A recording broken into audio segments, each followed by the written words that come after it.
If you're only on Airbnb or Vrbo, you don't own a business, you just own a listing. Ready to take full control of your hosting? Lodgify helps you run your vacation rental like a real business. Automated guest messaging, your very own direct booking website. Don't stay dependent on OTAs forever. Build your brand. For Sweet Success listeners, grab 20% off any yearly Lodgify plan with code SWEET20. That's sweet like hotel suite 20. Just hit the link in the show notes to get started. I'm Deanna Ossa. I'm Josh Dobken. And you're listening to The Sweet Success. You've just checked in to Sweet Success. Join me, Katie Cline, for exclusive conversations with hotel executives, hospitality leaders, and industry innovators. Together, we'll uncover the strategies and techniques these masters of hospitality relentlessly refine. Whether you're already in the industry or just starting out, tune in every week to unlock the secret to your sweet success. Hello, everyone, and welcome back to another episode of Sweet Success. I'm your host, Katie Cline, and today I'm excited to welcome Deanna Ossa and Josh Dobken to the show. Both Deanna and Josh are trained architects and have recently added real estate investor, designer, and hotelier to their already impressive resumes. Their first hotel, Terra Palm Springs, opened in January with a strong focus on wellness amenities such as Himalayan salt spa, cold plunge, rain room, and so much more. Deanna was born in Colombia, and prior to her entry into hospitality, she focused on designing large multifamily developments, including Princeton University's new Lake Campus Residence Hall. Josh is originally from Red Bank, New Jersey, and he specializes in billion-dollar developments, including professional and collegiate entertainment venues, sports facilities, and hospitality projects. Deanna, Josh, thank you both so much for being here today. Thank you for having us. Yeah. Thank you, Katie, so much for having us. I'm really excited to get to pick both of your brains. Terra looks, absolutely incredible. And I would expect nothing less from two architects with your pedigrees. But before we jump in, I want to know how you two first met. So yeah, Josh and I met about 12 years ago. We were going to grad school in Washington University in St. Louis. We were both getting our degrees in architecture and construction management. So that's how we met. Yeah, I was actually Deanna's TA for a period of time. We were friends for a bit before we started. We were friends for a bit before we started dating, and we just really bonded over a lot of different things. And I was graduating pretty quickly after, and then Deanna went off to go work in Seattle, and I stayed more locally in the Kansas City area. And there's a little bit of long distance, but then we came back together for the long haul.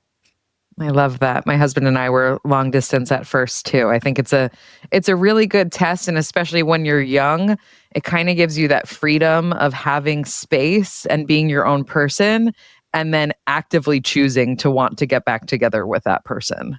I cannot agree with that more. Yeah. So obviously a love of architecture was something that bonded you guys right away. You're both incredibly successful architects. What made you want to split your focus from just architecture to design, construction management, real estate investing, hosting midterm rentals, and of course now owning and operating a hotel? Yeah, it was definitely a long road to get here. And it's funny because we get asked a lot of why. I was like, it's expected that architects would be their own developers. And it's funny because it's never the case. More often than not, we didn't, our entire careers, we didn't know a single person that was an architect that was developing their own projects. It was something that was not taught to us. So it definitely took us a long time to realize that this was something that we could do. And it honestly happened with COVID. I think COVID changed a lot of people's perspectives around life and what they wanted about their lives. We were in Seattle at the time, trapped in a 700 square foot apartment. The two of us, we were saving a ton of money because we were very fortunate that Josh's company was paying for our living expenses at the time, since Josh had been relocated to Seattle specifically to work for a project in Seattle. So it all started honestly very kind of like a fun thing. I'm very curious and I always need to be learning something and like keeping myself busy. And at the time, I had finished my architectural license. I kind of had nothing on my plate. And Josh has a finance background. And I was like, why don't we start doing something with the money we're saving? But at the time, I was very focused on stocks and maximizing my 401k. Like I did not know anything about real estate. I thought that it was something that only rich people could do. Like I never in a million years thought that this was something we could do. But yeah, long story short, we kind of stumbled upon real estate, realizing that a lot of people with less experience than us jump into it. And so that gave us a little more confidence of like, this is something that we can do. Like we understand construction, we understand real estate, we understand design. But then I think really what pushed us over kind of the hump of getting started and accelerated the process was in 2021 during COVID. Unfortunately, my dad got COVID and he passed away after battling with COVID for 4 months. And shortly after, 2 months later, Josh's dad, who had been battling with cancer for 6 years, passed away. So we both, it was like a terrible year of like back to back, like really tough experiences. Like we had each other through that and like understanding each other's pain.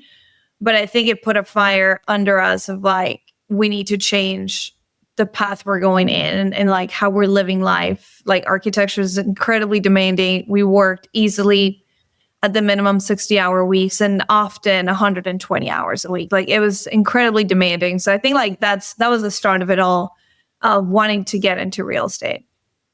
Wow. I'm so sorry to hear that.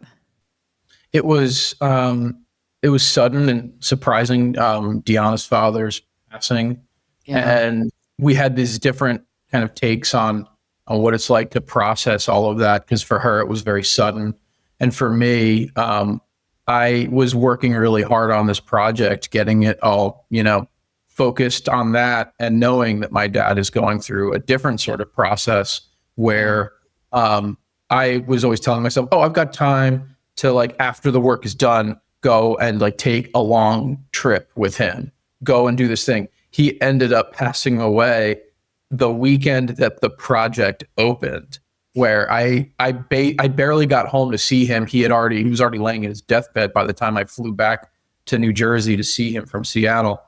And it was just like, oh, damn. Well, you don't always get that.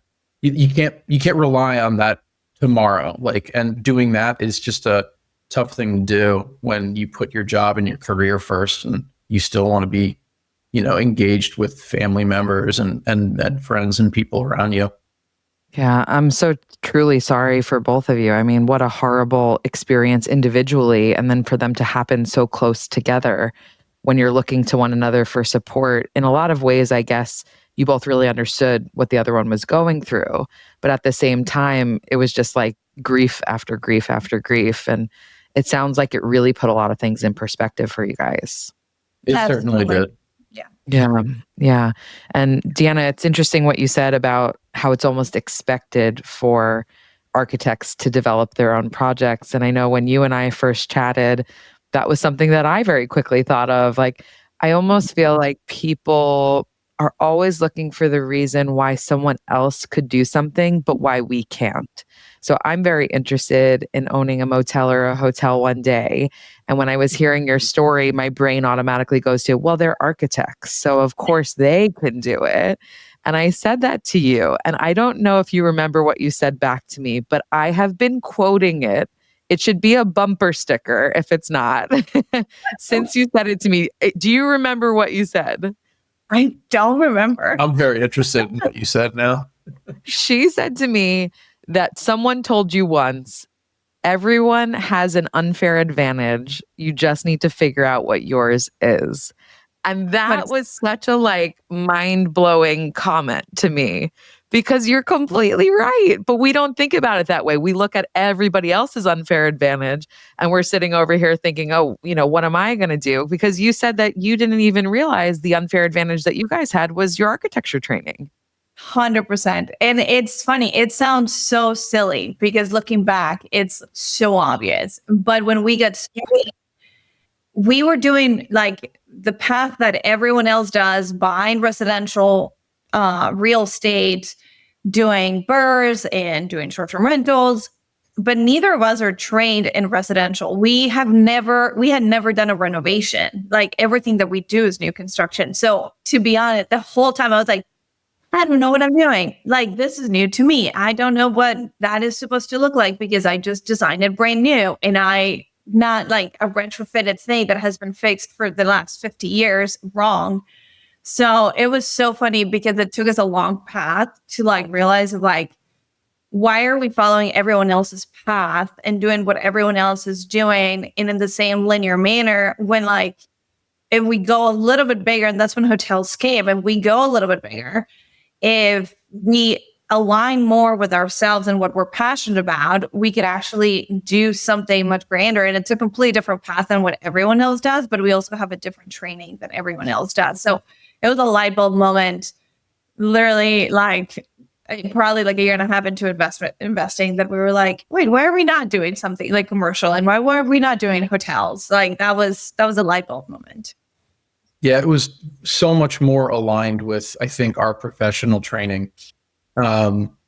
Just the traditional residential path is an important path for people to take that might not have that familiarity, but having that familiarity meant we could kind of leapfrog a little bit. I mean, we've been working on projects much larger than Terra for years, and so it felt a little bit more comfortable almost to jump into that space than to stay in the residential world. We were like learning to walk, but from a different path. Yeah. Almost. It was different. Yeah, it's so interesting what you're saying. It takes confidence to do something different than what you perceive everyone else as doing.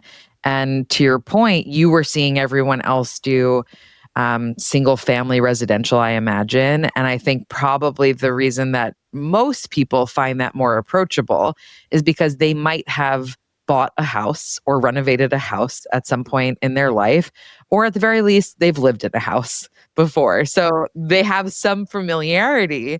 Whereas, like you said, you guys have experience with these large scale projects, even large scale residential and some hospitality projects. So all of a sudden, when you gave yourself permission to do things your way, you're like, hang on, this is much more interesting to us. What was it that made you guys want to invest in a hotel? We were going San Diego. We were in San Diego, but we were both struggling also a little bit with identity at the time of, again, just like who you surround yourself with. And everyone in our circle at the time was in a path of like, I need to quit my job and I hate my job and real estate is the path forward.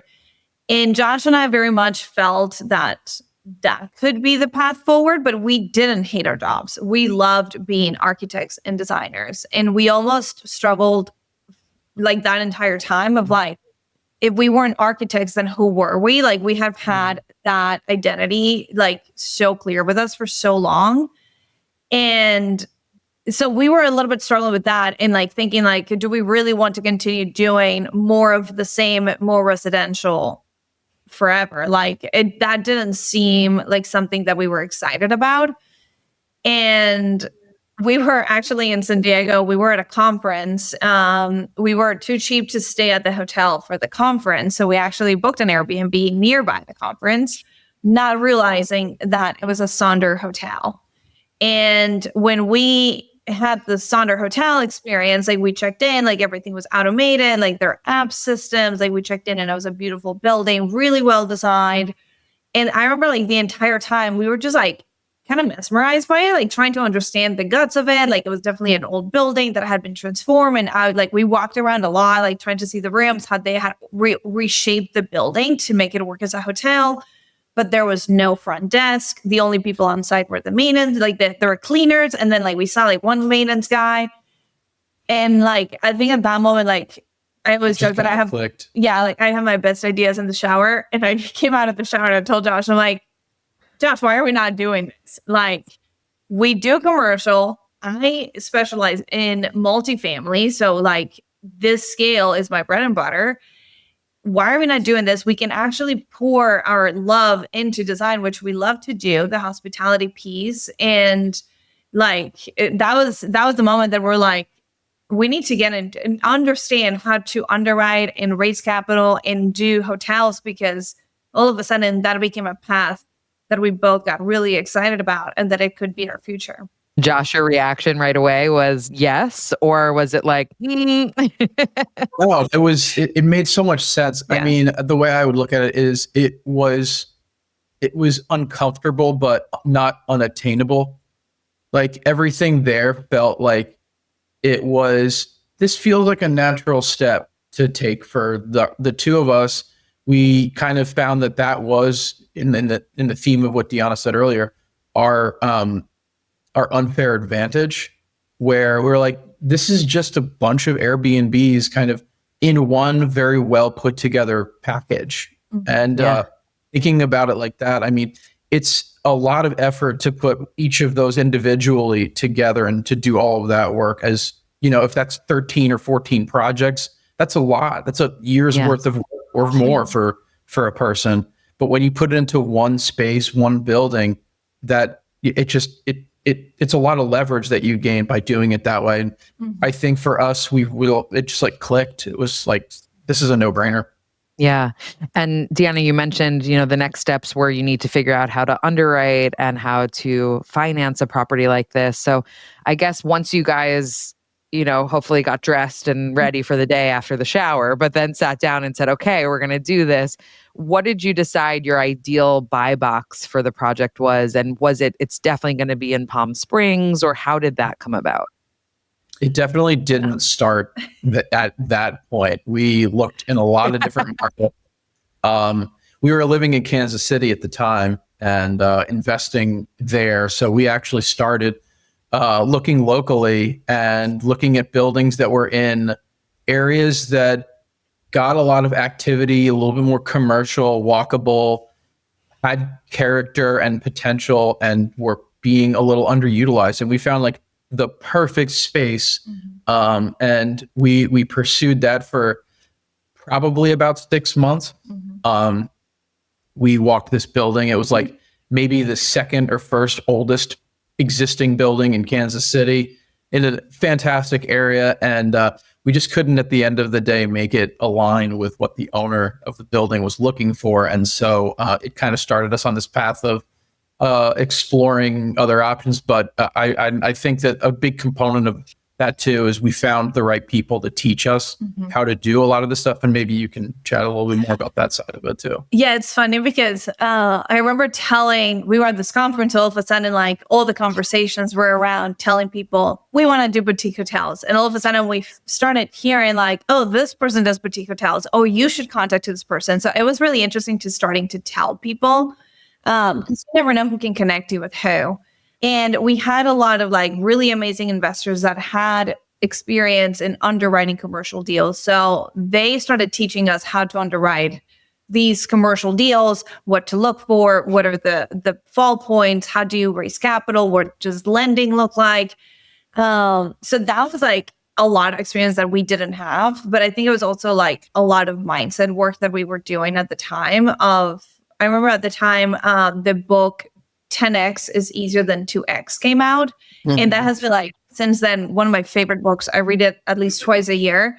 Because it's always pushing us to like rethink the way that we're currently doing things and like reframe every decision that we're making of like, is this the path we're taking because it feels comfortable and it's what we've been doing already? Or is that the 2X path, or is there another path that is a 10X path that can get us there much faster? And one of them, like Josh said, was getting that education. We started telling everyone, we want boutique hotels. This is what we are excited about. And we had a friend connect us with Blake Daly. We were like actually having dinner and like at the spot, he was like, I have your guy, texted Blake and put us in contact. Blake was starting his mastermind. And he was like, absolutely, I will help you guys with whatever you need. We started chatting with him. We joke that we're like the OGs of the mastermind because we started the mastermind before there was even a mastermind.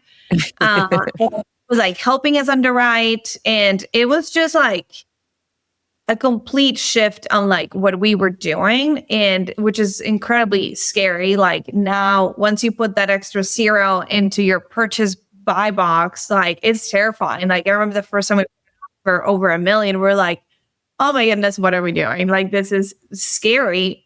But we were surrounded by people who had so much experience, who had done it themselves, who were holding our hand the entire time. And that helped us feel confident that like, okay, this is something, the architecture, construction, budgeting, all of that we can master. But it was the learning how to acquire the hotel and the operations that we needed the most support with. Yeah. It's interesting because earlier you had mentioned you were around and surrounded by people who were investing single family homes. And then now you've intentionally surrounded yourself with people who are either in the boutique hotel space or wanting to be in the boutique hotel space. And it's such a powerful reminder of like our environment creates our future in a lot of ways, right? And Blake has been a guest on this podcast as well. I really love his approach. Not to speak ill of other people, but some areas, some people, some industries, you see a lot of the quote Instagram gurus saying certain things and not actually walking the walk and talking the talk. And I think Blake is the absolute antithesis of that. And from your experience with him, it sounds like it was. So I imagine that financing a hotel, like you said, adding that extra zero, that's probably one of the biggest stumbling blocks that people come across that immediately make them say like, oh, I could never. But instead of saying I could never, you guys put yourself in the room with people to learn how that could happen. So how did you approach the financing? So it was definitely been, like Josh mentioned, we've had different hotels. Terra was the third hotel we have tried purchasing. And every hotel has had a different strategy for the financing. And I think like that's the beauty of commercial that I think really excites us as well, is that you're not just buying a piece of real estate that goes up and down with your neighbors in the market, and completely like your ability to control the cost and the value of that piece of real estate is very limited to what's happening around you. With commercial real estate, there are so many levers that you can push and pull, and it's seen as a business. So the more you set it up as a business that produces income and pays for itself, that is how banks are going to see it as well. So actually financing a hotel is not that difficult if you have a solid business plan. Even like with buying hotels that, like Terra, for example, had no financial backing, because it had been shut down for 2 years before we bought it. But whether like if you were buying a piece of real estate, that a residential home, like a lot of banks would like walk away from that. It's a similar where like regular commercial banks didn't want to finance it, but similar strategies in residential. There's banks, hard money lenders that would finance those type of construction. So it's actually not that different to residential. It's just at a much larger scale. But there's also a lot more opportunities. There's business loans. There's so many opportunities of how to approach the financing of a hotel, because you're talking about a business versus like the two individuals that own the place. So that was also another thing that we learned a ton from Blake, raising capital, surrounding ourselves with those people. And I also think like sharing our story through Instagram has been really helpful. We're trying to improve on how much we share, because we're not. we tend to put Instagram to the side. It's always like the last thing, but we know the value that has of sharing the story, sharing what you're doing. That when we were telling everyone we want to invest in hotels, people had seen. We had already been raising capital for like smaller residential projects. People had seen how we function, how we work, the way we do things, the quality of the work that we do, where people were already like, next project, please count me in. Like, I want to be part of your project, because we had been showing to other investors the kind of people that we do versus just coming as a stranger being like, please trust me. So I think that was also a really big part of just creating like a track record that made it easier to raise capital when the time came. I would also add to that and say, like, in the areas where we didn't feel like that was our strong suit too, Mhm. partnering is a big part of that too. That, bringing the right partners into what we do to complement not just our skills, but our vision, and that also have some of the strengths in the areas where we might have a little bit less experience. Mm-hmm. So you found the site for Terra, which you said is the third hotel that you tried to move forward with. It sounds like the first two did not come to fruition. Is that right? Correct. Yeah, we walked away from it.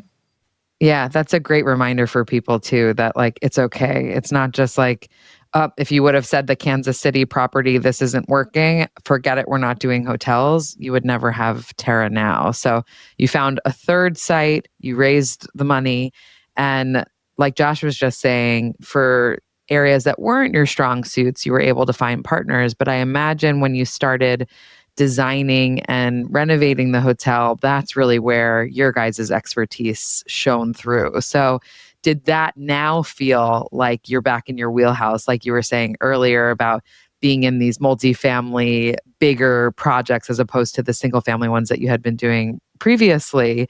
Or did it feel like an entirely different scope because now all of a sudden you're in charge, you're the final decision maker, you're the one writing the checks and deciding what is and isn't going to happen? Definitely both of those. But the entire time, it was so rewarding, and like we worked like around the clock. It was an incredibly hard process because obviously we've done a lot of these big construction and big projects surrounded by a team, and now we're doing it by ourselves when we are the ones doing everything from permitting, procurement of materials, specs. Like we're doing everything, talking to the contractor, coordinating with the city, doing the construction management on site. So it was a ton of work, but it was so rewarding because we felt so comfortable. Like that was the place where like, we know we both shine. We know that we went to school for that. Like we are very passionate about that part of the project, but we would always joke about like, it's so interesting, like wearing both hats. Like you said, like there are times that like I'm wearing my architect hat, and as an architect, like this is what we need to do in the way that I want the space to look like. And then I would have to put the owner hat and be like, but we can't afford that. Or we have to keep the schedule going. Yeah. Or like that's going to happen in the timeline that we need, and we need to open by this date. So it was an interesting and like a lot of lessons of being on both positions, owning both hats, and being able to make the best decisions for the project from both perspectives. I think it was tons of lessons that we are going to take to the next one, but also a lot of growth personally. And like Josh mentioned, like Terra's the smallest project like that we had done into like compared to like our experience, but knowing that we own it and that like every inch of it has been thought through and decided by us, like it's incredibly rewarding. Yeah. And as you said earlier, you guys were used to those 40, 80, 120 hour weeks. It sounds like this might have been equally long hours, but at the end of the day, you knew it was yours versus putting in all of that time for somebody else. 100%. The reward was incredible. Yeah, it's a lot easier to know that when you're grinding away hours like that, that it's going to be your baby. And it changes your perspective on working so tirelessly sometimes. Cause, like sometimes you can just work hours and hours for these big projects. And then at the end of the day, they fall apart or they completely change, or I've had that happen many times in my line of work. And, it's like you pour a lot of effort and energy into these things, and then you're expected to just turn your back and go focus on something else. And that in itself gets really tiring. So like being able to control that process a little bit more is huge. It makes a huge difference. And it's interesting that of the three, it's Palm Springs that worked out because, again, I think a lot of times we'll hear narratives from people that maybe are or are not true. But if you think about Palm Springs, I would assume that is a very saturated market from both short-term rentals and motels. Yet you mentioned earlier that this particular property was sitting on the market for 2 years. So what was it about this location, this project, that made the financials work to even get started and get it off the ground running versus the other two that you had looked at before that? I would say the biggest difference is, and I think this also helped us to niche down on the value that we bring. The other two projects, so the first project, to give you a little context, and Josh mentioned a little bit about this, we were really focused on trying to find a different strategy that no one else was looking at. So we were in Kansas City. We knew we wanted to be local to the project. So at the time, that's what made more sense. But it was COVID, and we knew that office buildings were not they were not selling, they were sitting vacant. No one wanted an office building, but often office buildings are in the perfect location. So that was our strategy of going after office buildings that we would walk. And because we understand the construction and the architecture behind it, like the layout of the space, we kind of had a sense of how hard would this be to turn into a hotel. And we also know the zoning process and the permitting process, where we knew that the process to change an office building into a hotel was not that complex. We knew we could make it happen. Right. So that's kind of our strategy of getting the best price for the land. That deal didn't work through. Then for the second hotel in Estes Park, this was a 20 unit, it was cabins, 20 cabins in a 4-acre site. And we were going to develop some geodomes. It was right outside of Rocky Mountain National Park. It was stunning. So, amazing location. Yeah. But this is where we learned that really the purchase price is incredibly important. The hotel was being sold as development potential, but the hotel itself was already at the top of the market for that market. It was the best looking one. So there was not that much value to add. Really, the deal was adding the geodomes. So when we found out that we couldn't develop geodomes because of the specific location of this site, that's the deal. And we had to walk away from it because there was just not enough. It would have been a perfect project for someone else, but for the value that we wanted to bring to a project, it was just not the right project for us. And similarly, when we found the project in Palm Springs, I think it was the perfect size where people were not looking at it. It was too small. It was 13 rooms. It was too small for people with experience, for larger developers that are looking for their next project. But the project had, so fun fact, it used to be a male nude hotel in Palm Springs. Which is very common in Palm Springs. That's very specific. Very specific. There's quite a few clothing optional facilities in Palm Springs. Okay. And the previous owner, he had purchased it with the intention to turning it into an apartment building. So he had already started some of the demo. He had taken out everything out. There was no tile, there was no plumbing, there was no toilets, there was nothing. He got stuck in the permitting process, and at the end, he lost too much money and he decided to sell it. So what we got was basically a ton of framing, a roof, and a foundation. With a couple of pools. That's really what it had. But it was so much concrete. So it was also a really big project for someone's first hotel because there was not even furniture. It was completely empty. Everything needed to get purchased. If you wanted to make it something, especially in a saturated market, it was going to take a really big lift. So I think it was the perfect spot where no one was actually paying attention to this property because it didn't fit either spectrum, but it was a perfect first hotel for us. We're small enough where it was manageable operation-wise for us to test our systems, to see how we operate and create something really special. But also it required a ton of construction, which is where we can excel at and make something really awesome out of what it was there. So that was, I think that's why we were able to get it, and we got it for a really good price compared to the market. And then we knew that if we could get it for a good price, we had a lot of leverage to add a lot of value to the hotel. It's incredible. I don't have anything to add to that one. That's exactly right. It's just we looked for a value add opportunity, and that value add opportunity was enough to scare almost anybody else at this size away. But that's exactly what we were looking for.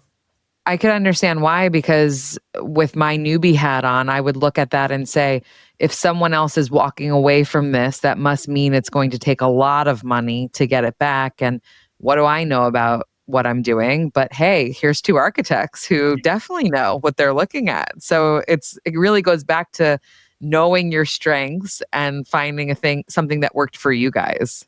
Absolutely. It gets back to that unfair advantage again. I feel like that's now become the theme of the podcast. I tell you, I am obsessed with that. The amount of times I have quoted it since we had that conversation, I think there could be a whole merch line. Maybe you'll sell it in the gift shop at Terra. Who knows? But I love that. I know that you guys put a lot of importance on brand building. So what does the Terra brand represent, and how did you go about creating it? Yeah, this is definitely a team effort into creating what Terra is today. Like Josh mentioned, for this hotel, we partnered with two other investors, and one of them, her big focus is marketing and branding, and she kind of led that part of the hotel. It was a perfect combination of, I think, personalities and goals that we had. We were coming into the hospitality space wanting to create something beautiful and an amazing experience that we knew we could create from the design perspective. And she was coming at it as creating an experience that doesn't exist before and how to separate ourselves from the rest. And that's where like the blend of the two coming together created Terra. Terra really came from initial, which is really funny. When we started underwriting the hotel and we found the hotel, we were obviously incredibly conservative with where do we fit with our average daily rates and where do we fit with the market. Design wise, we were also like estimating, like, let's assume we just end up in the middle of the road. There's hundreds of hotels to choose from in Palm Springs. But I think the more we learned about the market, the specifics about what are people looking for, who are the people coming here, we realized that there was a hole in the market and that no hotel was really taking the wellness aspect like fully on. There were hotels offering spa services, but that was as far as it would go. And it would just be like, get a massage at our hotel. But no one was really taking it to the next level of like wellness in a hotel space in Palm Springs. So that's where Terra came from, is like we wanted to fill in that gap that people were looking for in Palm Springs but didn't exist. And everything became about how to create a very serene environment, a very earthy environment. All the materials we chose were like materials that you want to touch, or at least us designers want to touch, because they're weird. But it became like really earthy, out of this earth, like the ethos of the brand. Yeah, like grounded, come here and restore yourself. The ethos of the brand, like caring about the environment. So it kind of came all together from like that brand perspective of like what we wanted Terra to be known for and stand out compared to the rest of the hotel, so that we wouldn't, in Palm Springs, everyone goes for the mid-century modern type of design. So everyone ends up looking the exact same. And we wanted to be completely different to that, so that there was a reason why people choose us over everyone else. Josh, anything to add on that one? That was perfect. I don't want to take anything away from that one. That was great. And you guys have opened in January, and I'd love to hear what guests are saying. But I know right before we started recording, Deanna, you had mentioned you've had some incredible press coverage come in. Yeah, it's honestly been like, I think the most surprising part of it all, because that's not why we did all of this for, but seeing the impact in what people are saying, the reviews. So far, knock on wood, we've only had 5-star reviews. Everyone, we were at the hotel, like living in Palm Springs for about the first 3 months of being open. We just moved out. We're in LA currently, but we're still going to the hotel every single weekend, trying to detach ourselves a little bit from the operations and let the team go with it and run with it. But because we've been there, we've had a lot of interactions with guests that either don't know that we're the owners or eventually find out that we're the owners. But it's been so rewarding to see people utilize the space, what people say about it. I think that to me has been the most rewarding part of it. There's people that like, we had a proposal on site, people like we've already had some weddings that have been planned. Couples that are like, this is our new favorite spot. We're going to come every single year. And like, just seeing the memories that they're creating in the space that we design, like that is everything. Like that is why we do everything that we do. Yeah. But the press doesn't hurt. And the press has been awesome. We were very surprised. We were, last week it came out the IT list of Travel and Leisure. And we were placed as one of the best 100 new hotels in the world, out of 10 out of the US. And we were in that list. So it blows our minds that like you're saying it right now. And I'm still like, yeah, but it's been really well received, which makes us feel even better about the worth that the hard work has brought, and even more excited for the next one, what we can achieve for the next one. And what is the plans for what's next? That's a great question. We need another aha shower moment, I think. We do. I think we do. well, we are going back to San Diego, so maybe that's like That is true. that's like our epiphany or epiphan. I don't know what the word would be, but that's the place where epiphanies happen. So let's get another week. So nothing specific planned yet, but you know you want to do it again. We want to definitely continue the Terra brand, or like what Terra stands for. I think ideally we would both want to create a collection of hotels, and they don't all have to be named Terra, but part of the same group of hotels so that guests can expect the same level of hospitality, the same level of design and quality of the experience. We definitely want to it's probably not the next one, but I think a big goal for us would be to eventually do new construction and like fully develop ground up, because that's really our background is new construction. Being able to have control over every single aspect of the project, I think like that's where we can shine the most. So I think that's in the future plans, but I think for the next one would be like recreating some of the aspects of what we created with Terra, maybe a little bit bigger. I think there's some efficiencies of scale that can come from going a little bit bigger. 13 is really probably the smallest that we'll ever purchase.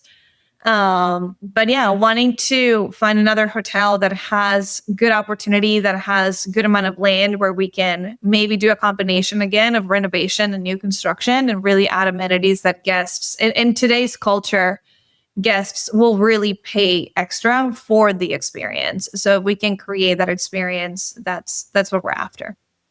Absolutely. Do either of you have any predictions for the future of hotels or hospitality in general? I mean, it's hard to say. Because like what we see in one market may not be representative of every market, and we're still in this. We're very much learning about different areas as we have been working not just for our own projects, but with some other people within our circles, and we definitely think that there is reason to believe that people want wellness experiences for sure. I would say if I had to guess, I think today's culture, today's traveler is a very different traveler than maybe like our parents were, where it was just like the convenience and easy and family oriented. I think our culture is turning more into, well, social media also doesn't help.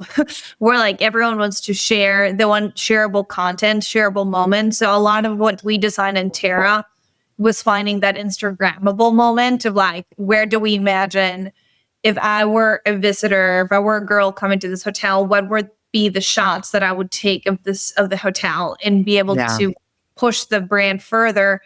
People want that. People want to share where they're at, share a cool experience. Uniqueness. Yeah, the uniqueness. People are willing to pay for that. But I think if I had to guess, I think our society is definitely moving more into the wellness aspect, taking care of ourselves. Things that will improve our lifestyle, or like where we start becoming like the center of the experience. I think there's going to be a huge growth in the wellness community and people wanting that experience wherever they go. Yeah. Deanna, Josh, I want to ask you guys the last 3 questions that I ask everyone. And the first is, what was the best hospitality experience that you guys have ever personally had? I would never agree with this one. For me, it was, I don't know if it was the best one, but definitely like the most memorable at the moment because it happened recently. We spent 2.5 weeks in Hawaii and did some market research. Went to a lot of market 9 different hotel experiences, and we stayed. Wow. We went from 5-star all the way. We went hostel to 5-star. We did it all. Airbnbs, everything. To see, like how people like the experience, the operations, design. Like what are people looking for? I would say from that one, the most memorable, we stayed at the one in Hanalei Bay in Kauai. We were both obsessed with it just from the design. They do an amazing job with their design. So we really wanted to see that. But also, I think it came down to the little touches. Like there was small details in every single decision that they have made that they make the guest a part of it.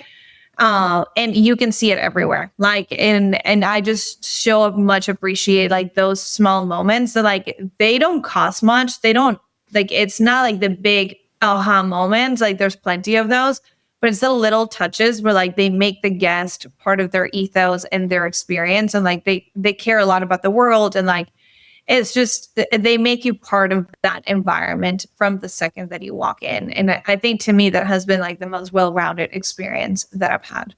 Josh, would you say the same for you? I would definitely have to agree. There are other hotels that I think I've also fallen in love with the experience of. It definitely feels like, and the one is a huge hotel, but they've done a really good job of making such a large facility feel Boutique. Small and boutique. And that was to me the most moving part of that, is that they have a level of detail that you wouldn't expect to see at a hotel of that size. And I think that is something that I really took away from that space.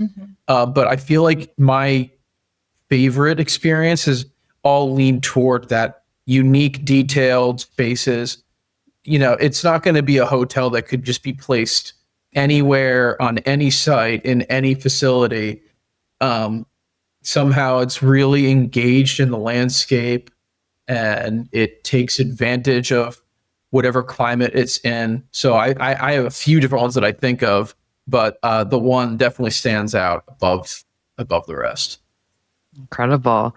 On the flip side of that, what's the worst hospitality experience that you guys have ever had?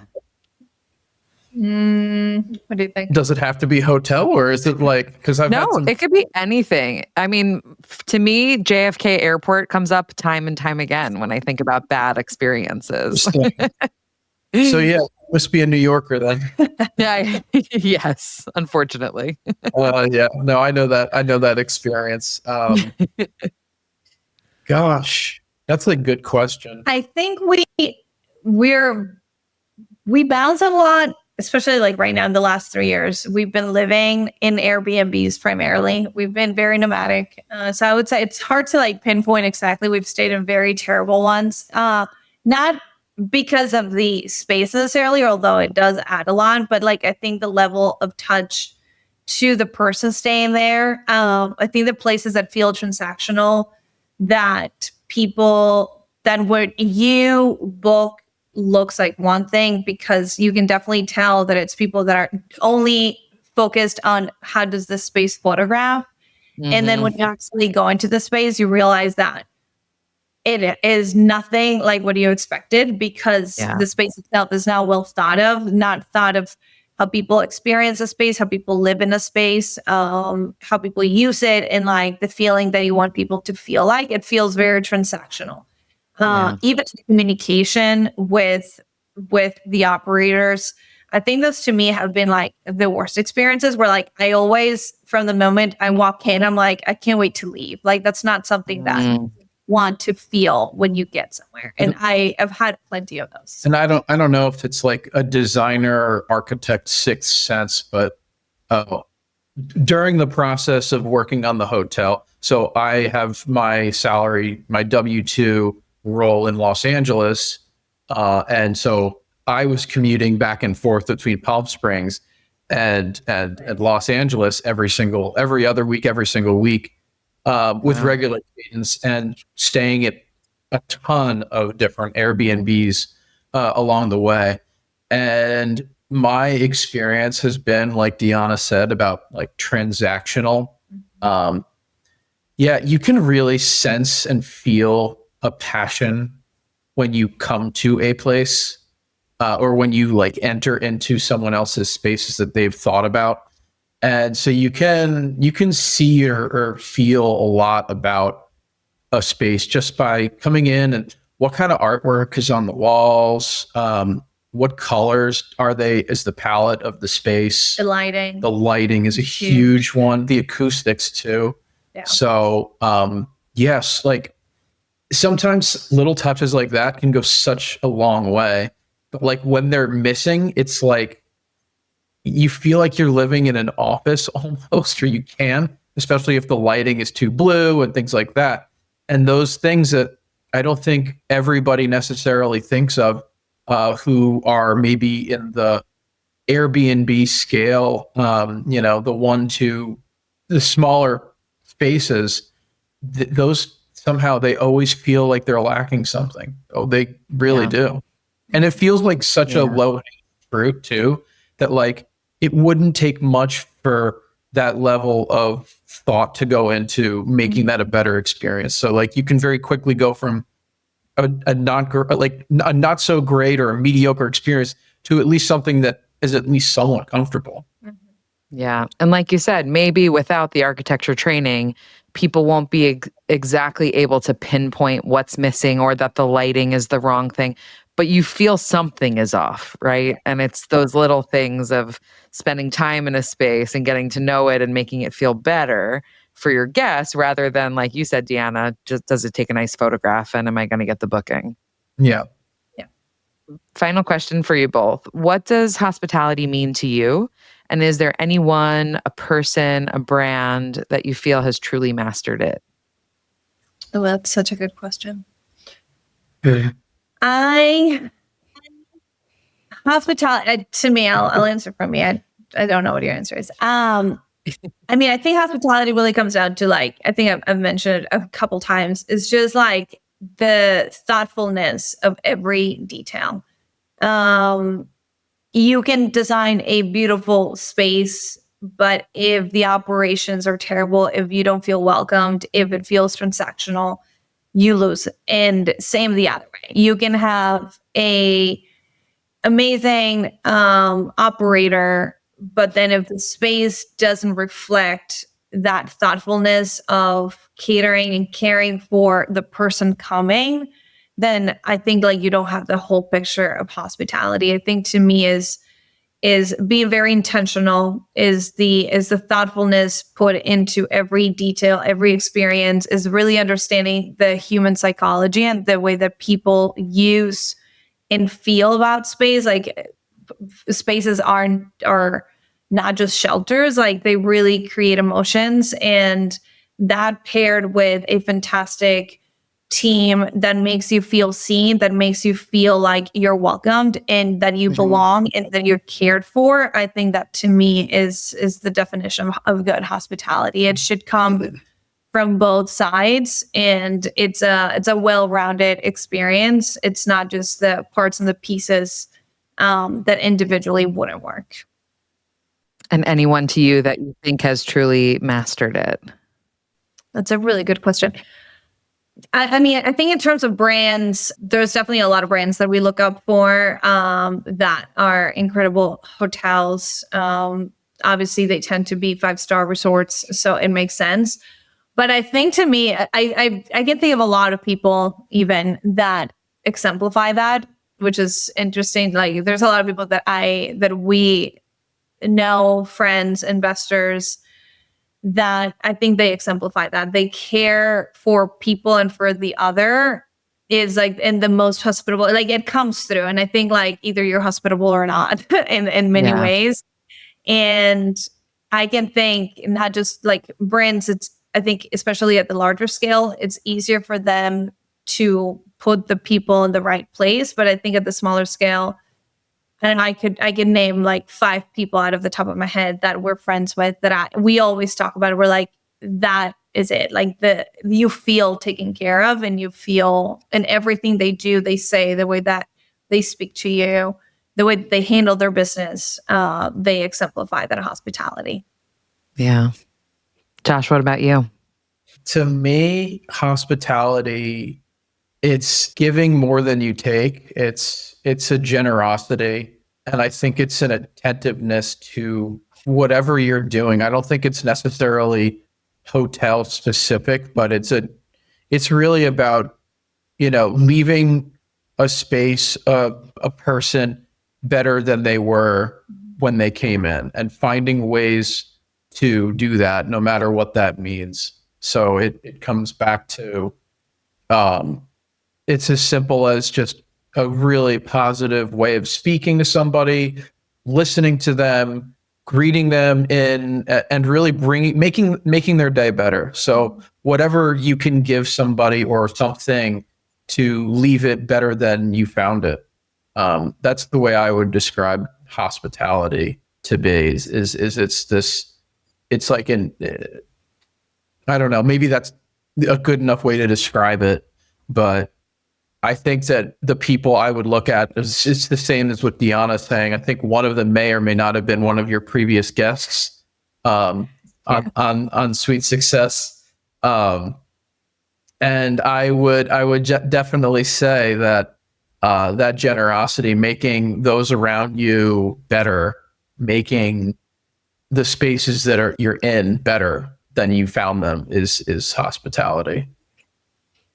Well, Deanna, Josh, thank you both so much for taking the time to be here today. I have learned so much, and I cannot wait to plan a trip to Terra. Amazing. Can't wait to have you. And thank you so much for having us. Thank you, Katie. All right, everyone. It's time for today's Sweet Summary, where I break down the key insights and actionable takeaways from today's conversation. I know we talked about it a few times during the episode, but Deanna's comment to me when we first met has become somewhat of a mantra in my life. Everyone has an unfair advantage. You just need to figure out what yours is. What I love about that sentiment is it puts us back into the driver's seat. It's easier to sit on the sidelines, envious over what other people are doing or what they have, and think to ourselves, well, of course they did that. It's easier for them. I'm just insert whatever limiting label we've given ourselves. In Deanna and Josh's case, I'm not proud to admit this, but that was my first thought. I found myself thinking, well, they're architects. Of course, they can renovate a hotel. I'm just a publicist. And that's exactly why Deanna's point about identity is so powerful. The stories we tell ourselves about who we are and what we can or can't do shape everything. So instead of letting those stories hold us back, how can we use them to move us forward? To recognize our own unique skills and passions and give ourselves permission to try something different, even if it's not the same path that others around us are following. On the flip side, Deanna and Josh also reminded me how much the people we surround ourselves with and the environments we place ourselves within can shape our own journey. It's not about copying someone else's formula. It's about intentionally finding rooms of people who illuminate your next step. Deanna and Josh knew architecture and large-scale design, but underwriting a hotel, financing a deal, that wasn't in their wheelhouse yet. So they found mentors. They asked questions. They stayed curious. Overall, Deanna and Josh left me with a few pertinent reminders. The first, every single day, someone with less experience than you is doing the thing you dream about. Let that motivate you to get started now, not discourage you. Second, say your dreams out loud, even if they're still forming. When Deanna and Josh started telling people they wanted to invest in hotels, it created a chain reaction that led them to the exact connections they needed.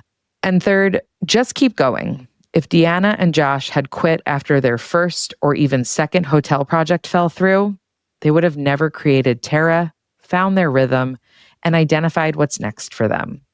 So today, let's spend some time figuring out what our own unfair advantage is. And once you've discovered what it is, use it and watch what happens next. And that concludes another episode of Sweet Success. If you enjoyed today's conversation, please subscribe, rate, and review the show. We all know how important those 5-star reviews are. I also want to say a massive thank you to each and every one of you for tuning in. It means the absolute world to me. And I'd love to hear from you. If you have ideas for future guests, new topics to cover, or even just want to say hi, don't be shy. Message me through our website, sweetsuccesspodcast.com, or on social media @Sweet Success Podcast. That's sweet like hotel suite. Once again, I'm your host, Katie Cline, and I'm super excited to see you all next week.